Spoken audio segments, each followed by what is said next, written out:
बिस्मिल्लाहिर्रहमानिर्रहीम। आज हमने पढ़ना है IAS 36 इम्पेयरमेंट पार्ट नंबर 1। इस पार्ट में हम कुछ बेसिक कॉन्सेप्ट्स देखेंगे, लाइक डेप्रिसिएशन एंड इम्पेयरमेंट में क्या फ़र्क है, इम्पेयरमेंट की क्या क्या हिंट्स हैं और रिकवरेबल अमाउंट क्या चीज़ है। चलें स्टार्ट करते हैं। सबसे पहले हम पढ़ेंगे डेप्रिसिएशन एंड इम्पेयरमेंट में क्या फ़र्क है। डेप्रिसिएशन बी एसिड की वैल्यू को डिक्रीज़ करती है और इम्पेयरमेंट बी एसिड की वैल्यू को डिक्रीज़ करती है। तो क्या डिफरेंस है? जो डेप्रिसिएशन होता है वो expected decline in value of acid, acid की वैल्यू में क्या है, एक एक्सपेक्टेड डिक्लाइन है। जबकि जो इम्पेयरमेंट है वो एन अनएक्सपेक्टेड या फिर सडन डिक्लाइन है, किसमें, वैल्यू ऑफ एसिड। और वो डिक्लाइन आ सकता है किसी एक्सीडेंट की वजह से, किसी टेक्नोलॉजी में चेंजेस की वजह से। ये हम आगे चल के पढ़ेंगे, जिसे हिंट्स भी बोलते हैं, हिंट्स ऑफ इम्पेयरमेंट। ठीक, जो डेप्रिसिएशन है वो एक निज़ाम को फॉलो करता है। फॉर एग्ज़ाम्पल, अगर आप जो है स्ट्रेट लाइन के थ्रू एसिड को डेप्रिशिएट करते हो तो उसमें आप क्या करते हो, एसिड की जो डेप्रिशिएबल अमाउंट है उसको आप क्या करते हो, एलोकेट करते हो ओवर इट्स यूज़फुल लाइफ। कोई भी कंपनी डायरेक्ट इम्पेयरमेंट रन नहीं करती। सबसे पहले वो देखती है कि वेदर इम्पेयरमेंट की कोई हिंट मौजूद है या नहीं। जब इम्पेयरमेंट की हिंट उसे दिखेगी तो वो क्या करेगी, इम्पेयरमेंट टेस्ट रन करेगी। देन उसके बाद कंक्लूड करेगी कि वेदर एसिड जो है वो इम्पेयर हुआ है या नहीं हुआ है। तो ये क्या था, difference between depreciation and impairment. चलें अब हम एक क्वेश्चन सॉल्व करते हैं और उसके ज़रिए से हम जो है इम्पेयरमेंट को समझते हैं। ईयर के स्टार्ट पे हमने एक एसिड लिया था जिसकी कॉस्ट थी 100,000 यानी 1 लाख और इसकी जो लाइफ थी वो थी 10 ईयर्स। अब ईयर के एंड पर अगर हम ये देखना चाहें कि इस साल एसिड ने कितने से डेप्रिशिएट हुआ, तो कैसे निकालेंगे, वो जो एसिड की कॉस्ट है 100,000 उसको डिवाइड बाय 10 करेंगे तो इस साल एसिड की डेप्रिसिएशन आएगी जो कि बनती है 10,000। होप यहाँ तक आप लोग समझ गए होंगे। देन अगर ईयर एंड पे आप इस एसिड की नेट बुक वैल्यू निकालना चाहो तो कैसे निकालोगे, इसकी जो कॉस्ट है उससे आप क्या लेस करोगे, डेप्रिसिएशन। तो जब 100,000 में से आप 10,000 को लेस करोगे तो इसकी नेट बुक वैल्यू आएगी 90,000। ठीक, अब ईयर एंड पे क्या हुआ, आपने मान लो कि एक गाड़ी ली थी। अब वो गाड़ी क्या हुई, उस गाड़ी का एक्सीडेंट हुआ। तो ये क्या है, एक हिंट है कि अब एसिड क्या हुआ है, इम्पेयर हुआ है। तो जब आपको हिंट मिले, गाड़ी का एक्सीडेंट होना एक हिंट है, किस चीज़ का, इम्पेयरमेंट का। तो जब भी आपको हिंट मिले तो आपने क्या करना है, इम्पेयरमेंट टेस्ट रन करना है। तो आप एसिड के सामने खड़े हो गए और अब आपने उसकी रिकवरेबल अमाउंट कैलकुलेट करनी है। रिकवरेबल अमाउंट क्या है, रिकवरेबल अमाउंट उस एसिड से मिलने वाला ज़्यादा से ज़्यादा फ़ायदा। आसान अल्फाज में रिकवरेबल अमाउंट क्या है, उस एसिड से मिलने वाला ज़्यादा से ज़्यादा फ़ायदा। तो ज़्यादा से ज़्यादा फ़ायदा कैसे मिल सकता है, या तो आप उस एसिड को मार्केट में ले जा कर के बेचोगे तो आपकी जेब में कितने पैसे आएंगे, fair value less cost to cell.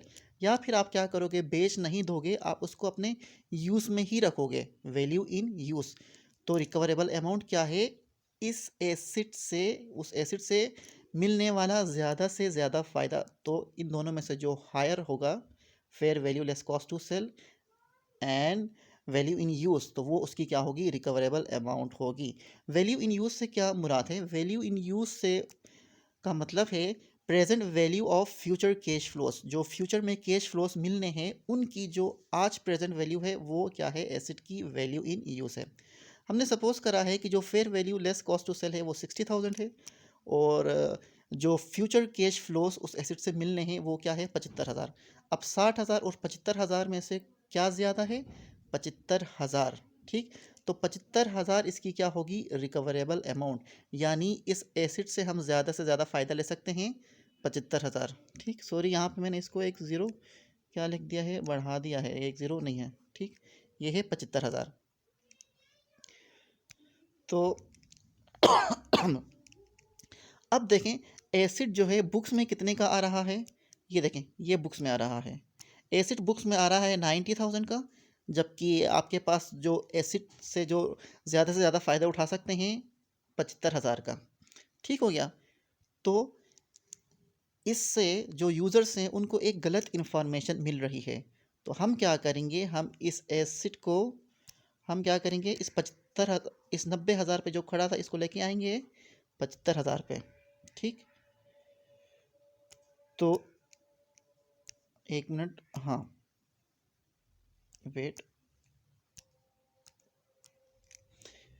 तो अब जब रिकवरेबल अमाउंट एसिड की जो नेट बुक वैल्यू है उससे कम होगी तो हम बोलेंगे कि ये क्या हुआ है, इम्पेयर हुआ है।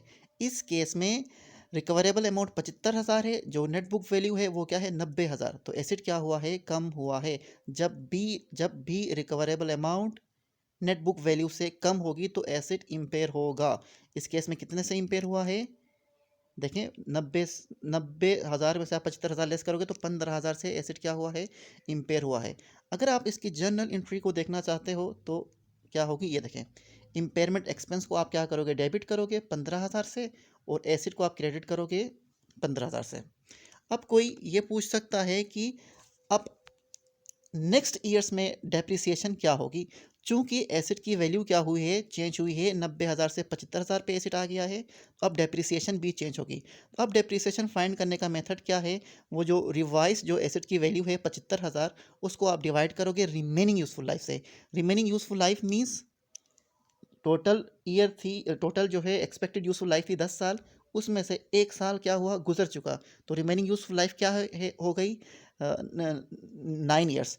तो आप क्या करोगे, जो रिवाइज्ड वैल्यू थी एसिड की कितनी थी 75,000, 75,000 को डिवाइड करोगे किससे, रिमेनिंग यूजफुल लाइफ जो कि 9 है, तो करोगे तो अब नेक्स्ट ईयर्स में हर साल एसिड कितने से डिप्रिशिएट होगा, 8,333 से।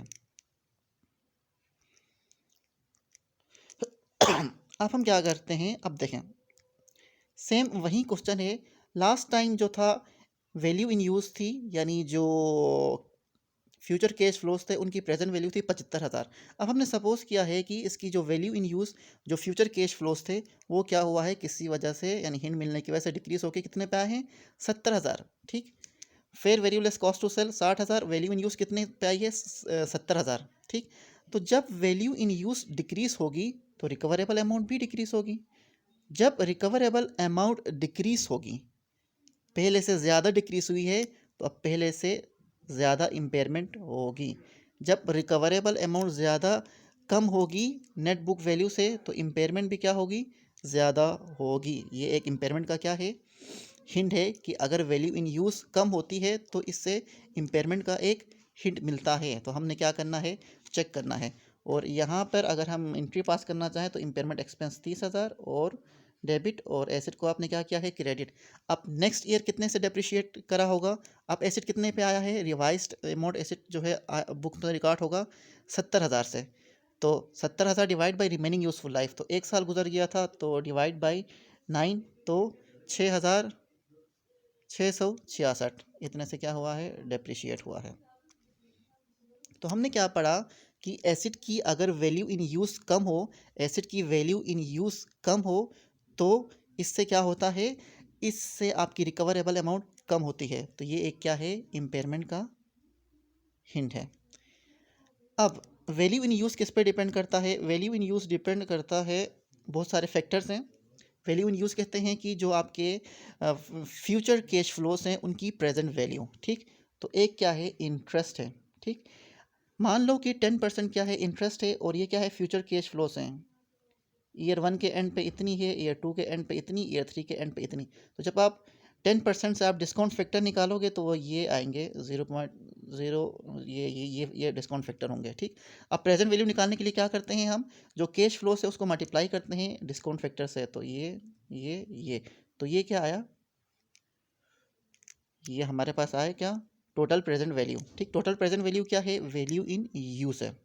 तो जब डिस्काउंट फैक्टर हमारे पास 10% था, नहीं इंटरेस्ट रेट 10% था, तो डिस्काउंट फैक्टर हमारे पास ये आ रहे थे। ठीक हो गया। अब अगर डिस्काउंट फैक्टर क्या हुआ है 10% से इंटरेस्ट रेट 10% से 20% पे आया है। जब इंटरेस्ट रेट इंक्रीज करेगा तो डिस्काउंट फैक्टर डिक्रीज करेगा। देखें यहाँ पे डिक्रीज हो रहा है।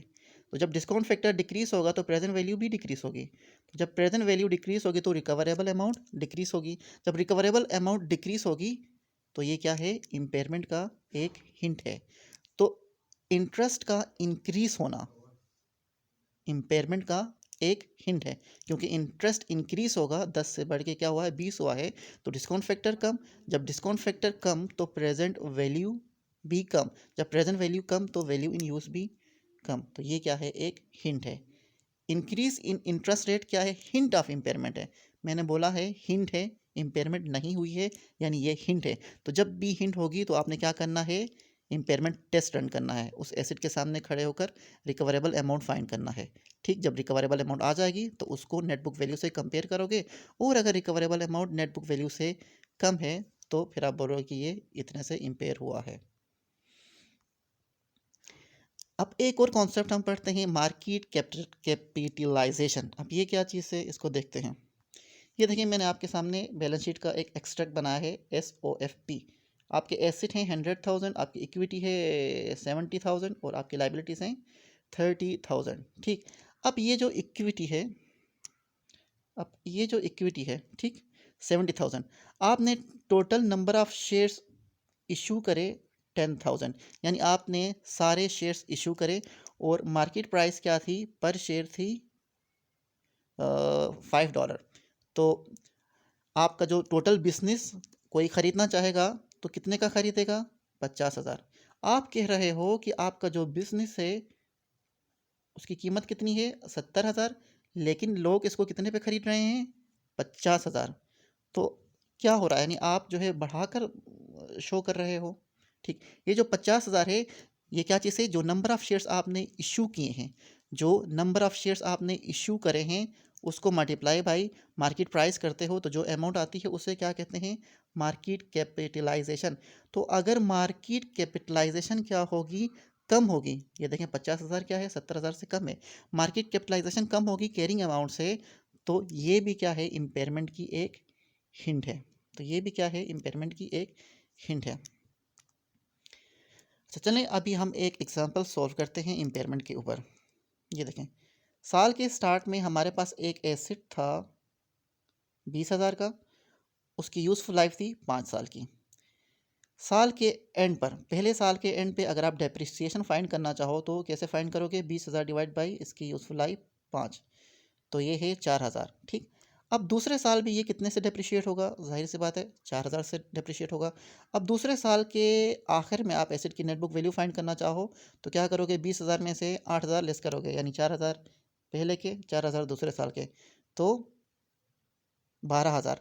अब जब दूसरे साल पे आप खड़े थे तो आपको एक हिंट मिला, जिससे ये पता चला कि एसिड का इम्पेयर होने का चांसेस है, चाहे वो एक्सीडेंट हुआ, टेक्नोलॉजी में चेंजेस आए, या इसी तरह का कोई भी आपको हिंट मिला। तो मैंने कहा था कि जब भी आपको हिंट मिले इम्पेयरमेंट का तो आपने एसिड के सामने खड़े होना है, खड़े होकर उसकी रिकवरेबल अमाउंट फाइंड करनी है। रिकवरेबल अमाउंट यानी अब इस एसिड से मैं ज़्यादा से ज़्यादा क्या फ़ायदा हासिल कर सकता हूँ।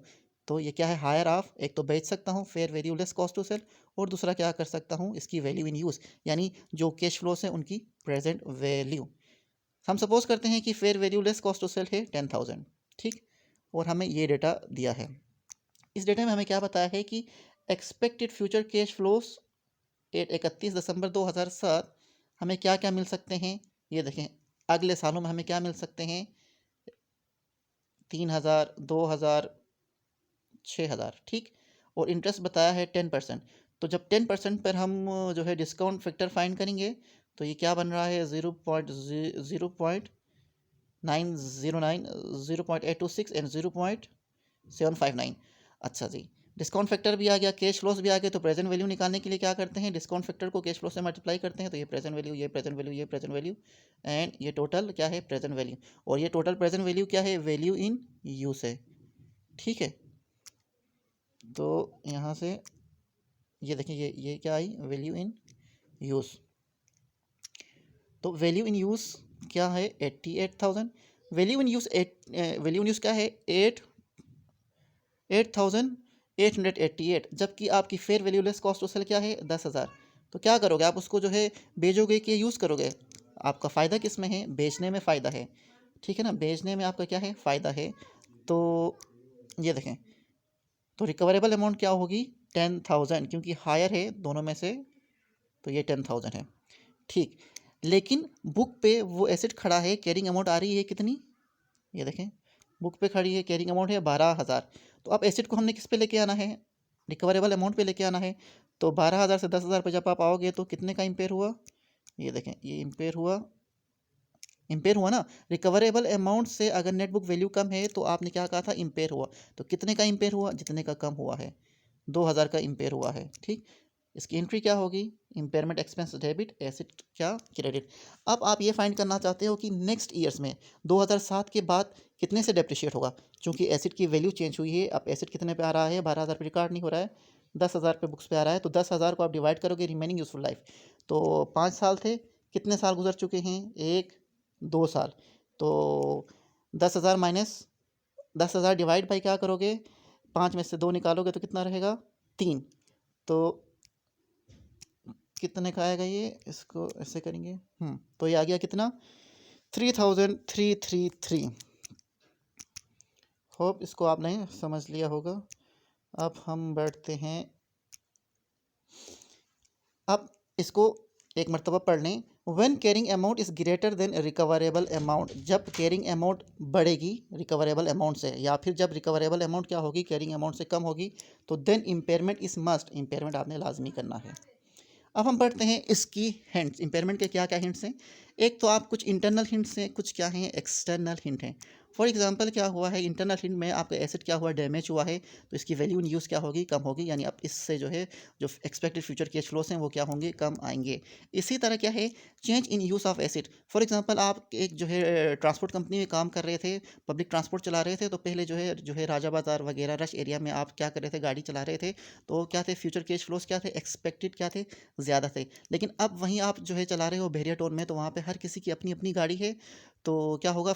एक्सपेक्टेड जो कैश फ्लोस हैं, फ्यूचर कैश फ्लोस हैं, वो कम। जब एक्सपेक्टेड फ्यूचर कैश फ्लोस कम होंगे तो उसकी प्रेजेंट वैल्यू कम आएगी। जब प्रेजेंट वैल्यू कम आएगी तो वैल्यू इन यूज़ कम होगी, और जब वैल्यू इन यूज़ कम होगा तो रिकवरेबल अमाउंट कम होगी। तो ये आपका क्या है? इम्पेयरमेंट का हिंट है।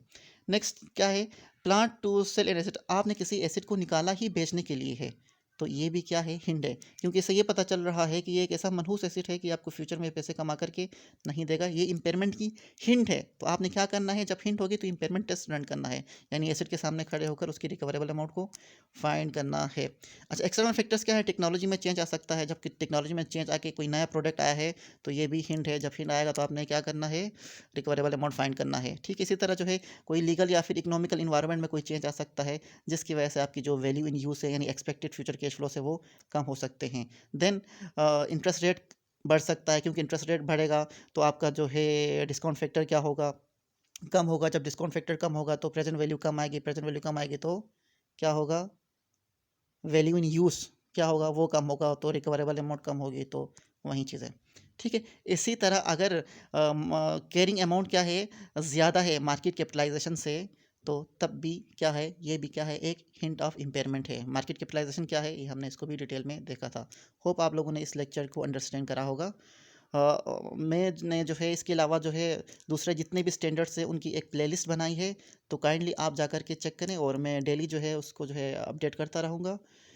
तो अगर आपको मेरी वीडियो पसंद आए तो आप चैनल को सब्सक्राइब करें। थैंक्स, अल्लाह हाफ़िज़। अपना ढेर सारा सारा ख्याल रखें। Take care.